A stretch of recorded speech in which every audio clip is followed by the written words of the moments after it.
আসসালামু আলাইকুম প্রিয় দর্শক, আমিরুল মোমিনিন মানিক আপনাদের প্রত্যেককে আমন্ত্রণ জানাচ্ছি এই পর্যালোচনায়। দর্শক, আজ 12ই জুন 2026। আমাদের পর্যালোচনার বিষয় হচ্ছে বাংলাদেশ নিয়ে নমনীয় শুভেন্দু অধিকারী হঠাৎ পিছুটান কেন। অনেক তর্জন গর্জন তো শুনলাম। ভারতের পশ্চিমবঙ্গের রাজ্য সরকারের মুখ্যমন্ত্রী হবার পর শুভেন্দু অধিকারী মুখ্যমন্ত্রী হবার আগে বাংলাদেশ নিয়ে যেসব মন্তব্য করেছেন তা অগ্রহণযোগ্য এবং আন্তর্জাতিক আইনের সম্পূর্ণ লঙ্ঘন।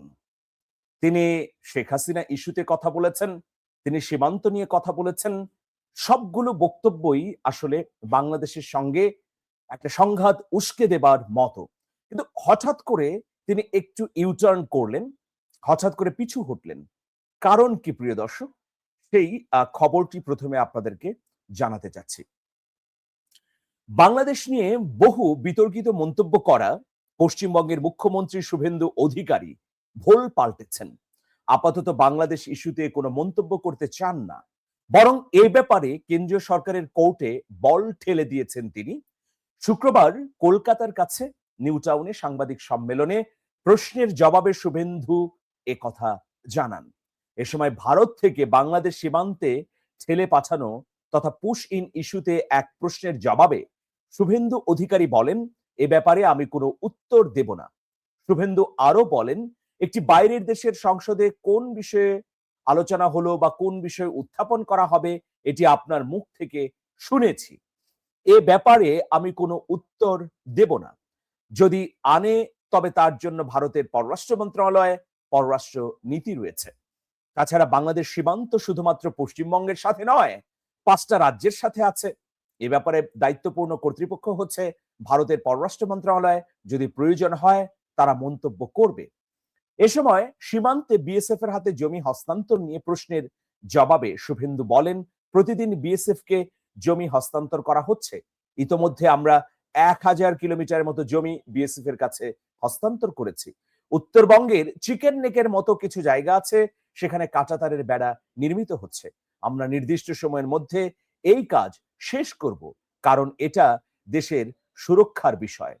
প্রিয় দর্শক, এই ছিল শুভেন্দুর বক্তব্য। এখন বাংলাদেশ নয়, ভারতের পশ্চিমবঙ্গের সাংবাদিকরাই বলছেন যে হঠাৎ করে কেন শুভেন্দু অধিকারী ইউটার্ন করলেন, এর পেছনে কি কারণ রয়েছে। দেখুন, তিনি অব্যাহতভাবে মুখ্যমন্ত্রী হবার আগে যে ধরনের মতামত দিয়েছেন সেগুলো কিন্তু বাংলাদেশের মানুষের মনের মধ্যে ব্যাপক ক্ষোভ তৈরি করেছে। তার এই বক্তব্যগুলোর কারণেই শুভেন্দু অধিকারীকে মানুষ বাংলাদেশ বিদ্বেষী মনে করে। প্রথম একটা বিষয় আসি, বাংলাদেশে যখন গণ অভ্যুত্থান হলো তখন শুভেন্দু অধিকারীর প্রতিক্রিয়া খুবই বাজে ছিল। তিনি এই অভ্যুত্থানকে মৌলবাদী অভ্যুত্থান এবং জামাতের অভ্যুত্থান হিসেবে মন্তব্য করেছেন। এরপর এমন এমন কথা বলেছেন যেগুলো এই দেশের জনগণের অভিপ্রায় বা আকাঙ্ক্ষার সম্পূর্ণ বিপরীত। দ্বিতীয় বিষয়, তিনি বাংলাদেশ দখল করবেন এরকম মন্তব্যও করেছেন। তৃতীয় একটা মন্তব্য করেছেন যে ফিলিস্তিনের গাজার যে পরিণতি হয়েছে ঠিক বাংলাদেশেরও একই ধরনের পরিণতি হবে। আমরা গাজার মতো পরিস্থিতি বাংলাদেশে তৈরি করব। এই যে বিষয়গুলো তিনি বলেছেন, তিনি হয়তো তখন ভারতের পশ্চিমবঙ্গের বিজেপির একজন নেতা মাত্র ছিলেন, কিন্তু এখন মুখ্যমন্ত্রী হয়েছেন। মুখ্যমন্ত্রী থাকাকালীন বাংলাদেশের সঙ্গে অনেকগুলো বিষয় মেইনটেইন করতে হচ্ছে তাকে। এখন এই ধরনের মন্তব্য করে তিনি পার পাবেন না। সে কারণেই তিনি সম্ভবত নিবৃত হয়েছেন। এর পেছনে আরেকটা কারণ রয়েছে।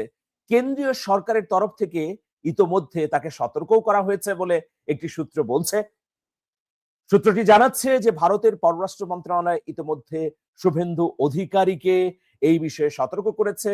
পররাষ্ট্র মন্ত্রণালয়ের তরফে বলা হয়েছে যে বাংলাদেশ ইস্যুতে, সীমান্ত ইস্যু, দুই দেশের মধ্যে সম্পর্কের কোন ইস্যুর বিষয়ে যদি মন্তব্য করতে হয় তাহলে পররাষ্ট্র মন্ত্রণালয় থেকে করা হবে। পররাষ্ট্র মন্ত্রণালয়ের নিয়মিত ব্রিফিং এই যথাযথ কর্মকর্তারা এই বিষয়ে কথা বলবেন। এ বিষয়ে আগ বাড়িয়ে যেন শুভেন্দু অধিকারী মন্তব্য না করেন। দেখুন, এবারই প্রথম প্রায় 70 বছরের মধ্যে বলা যায় যে শুভেন্দু অধিকারী মুসলিম সম্প্রদায়কে কোনো শুভেচ্ছা জানাননি। তিনি কাজী নজরুল ইসলামের জন্মবার্ষিকীতেও শুভেচ্ছা জানিয়েছেন, কিন্তু মুসলমানদের বড় উৎসব ঈদ উল আজহাতে তিনি শুভেচ্ছা জানাননি। এটা একটা বড় ধরনের সাম্প্রদায়িকতার ইঙ্গিত। অথচ ভারতের পশ্চিমবঙ্গে ৩০% মুসলমানের বসবাস। তিনি নির্বাচনের পরে স্পষ্ট করে বলেছেন যে ভারতের মুসলমানরা আমাদেরকে কোনো ভোট দেয়নি। অথচ আপনি দেখবেন যে আরামবাগ টিভি বলে একটা টিভি আছে। সেই আরামবাগ টিভির মুসলিম নামধারী কর্ণধারকে তিনি কিন্তু নিয়মিতই ফোন করেন, ২ ঈদে ফোন করেন। এর বাইরে ওয়ার্ড ভিত্তিক যে ফলাফলগুলো আমরা দেখছি বিভিন্ন আসনে, সেই ওয়ার্ড ভিত্তিক ফলাফলে যে ওয়ার্ডে একজনও হিন্দু নেই, কেবল সংখ্যালঘু মুসলিম অধ্যুষিত, সেই ওয়ার্ডেও বিজেপি উল্লেখযোগ্য ভোট পেয়েছে এবার। তাহলে এত কিছুর পরেও শুভেন্দু তিনি বলছেন যে মুসলমানরা ভোট দেয়নি। মুসলমানরা যদি বহুদা বিভক্ত না হতো, মুসলমানদের একটা উল্লেখযোগ্য ভোট যদি বিজেপিতে না যেত, তাহলে শুভেন্দু অধিকারীরা এত আসন পেতেন না। মূলত ১৫ বছরের মমতা বন্দ্যোপাধ্যায়ের শাসনে অতিষ্ঠ হয়ে নানা ধরনের অসঙ্গতি তৈরি হওয়ায় মুসলমানদের ভোট বিভক্ত হয়েছে।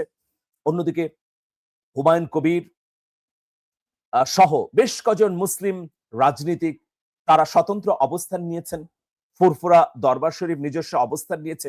ফলে ভোটগুলো নানাভাবে বিভক্ত হয়ে গেছে, যে কারণে বিজেপি পশ্চিমবঙ্গে সুযোগ পেয়েছে। আর অন্যতম বড় কারণ হচ্ছে মুসলমানদের বিপুল সংখ্যক ভোট বাদ দেয়া। আপনারা এটা এই ঘটনা জানেন, নির্বাচনের আগে এই ঘটনা ঘটেছে। এফেক্টেড হয়েছে ভারতের পশ্চিমবঙ্গের মুসলমানরাই। মমতা বন্দ্যোপাধ্যায় এই সিদ্ধান্তের বিরুদ্ধে কোনো শক্ত প্রতিবাদও এবং আন্দোলন গড়ে তুলতে পারেননি। তো দেখুন, এইরকম প্রেক্ষাপটে ক্ষমতায় এসেছে বিজেপি, আর বিজেপির নেতা হিসেবে শুভেন্দু অধিকারী মুখ্যমন্ত্রী হয়েছেন।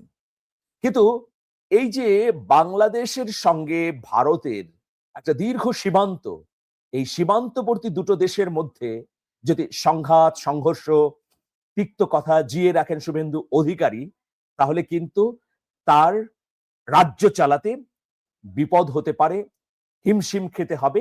কারণ নানা বিষয় জড়িয়ে রয়েছে এই সীমান্তের লাগোয়া দুই দেশের মানুষের মধ্যে সম্পর্কের বাতাবরণের ক্ষেত্রে।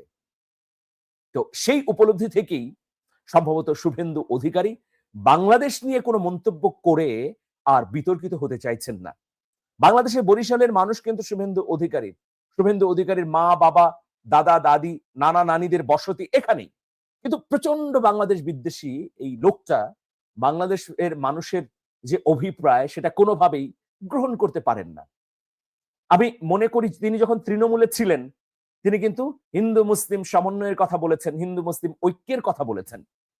কিন্তু বিজেপিতে গিয়ে এতটা হিন্দুত্ববাদী হয়ে গেছেন যে হিন্দু ছাড়া আর তিনি কাউকে দেখেন না। তো নিশ্চয়ই সেই জায়গা থেকে তার অবস্থান পরিবর্তন করতে হবে যদি রাজ্যকে শাসন করতে হয়। কারণ দেখুন, ক্ষমতায় আসার আগে, শপথ গ্রহণের আগে ক্ষমতায় চলে এসেছে যখন, তার পরপর আর কি শপথ নেননি শুভেন্দু অধিকারী, তখন তিনি বলেছিলেন যে সংখ্যালঘু মন্ত্রণালয়ে থাকবে কিনা তা আমরা চিন্তা করছি। কিন্তু পরবর্তীতে দেখা গেল সংখ্যালঘু মন্ত্রণালয়ে রাখতে হয়েছে, যদিও ঐতিহ্য অনুসরণ করে সেখানে সংখ্যালঘু কোনো মুসলমানকে দায়িত্ব দেওয়া হয়নি, কিন্তু সংখ্যালঘু মন্ত্রণালয় এই বিজেপিকেও রাখতে হয়েছে পশ্চিমবঙ্গে। কারণ এটা দীর্ঘদিনের রেওয়াজ এবং প্রশাসনিক কর্মকাণ্ডের জন্য এটা রাখতেই হবে। মাদ্রাসাগুলো বন্ধ করে দিতে চেয়েছিলেন শুভেন্দু, সেটাও কিন্তু পারেননি। কারণ মাদ্রাসা বন্ধ করতে গেলে ভয়াবহ ধস নামবে শিক্ষা খাতে। এর বাইরে আমি যদি বলি যে শুভেন্দু অধিকারী যা যা করতে চেয়েছিলেন তা করতে পারেননি, কারণ রাজ্য ক্ষমতা একরকম আর ক্ষমতার বাইরে থাকা আরেক রকম। প্রিয় দর্শক, সাম্প্রতিক সময়ে শুভেন্দু অধিকারীর এই যে ইউটার্ন আমরা প্রত্যক্ষ করছি, এটা আসলে তিনি সত্যিকার অর্থেই যদি ধারণ করেন, তাহলে বাংলাদেশ সম্পর্কে তার ইতিবাচক অবস্থান নেওয়া উচিত। একচোখা নীতি থেকে সরে এসে পশ্চিমবাংলার জনগণের ভাগ্য উন্নয়নে কাজ করা দরকার। মানুষকে ধর্মের ভিত্তিতে বিবেচনা করা বাদ দিতে হবে তাকে। পাশাপাশি প্রতিবেশী বাংলাদেশের সঙ্গে সম্পর্ক উন্নয়নের চেষ্টাও করতে হবে। দর্শক, আজকে এ পর্যন্তই। সবাই ভালো থাকবেন। শুভেচ্ছা নিরন্তর।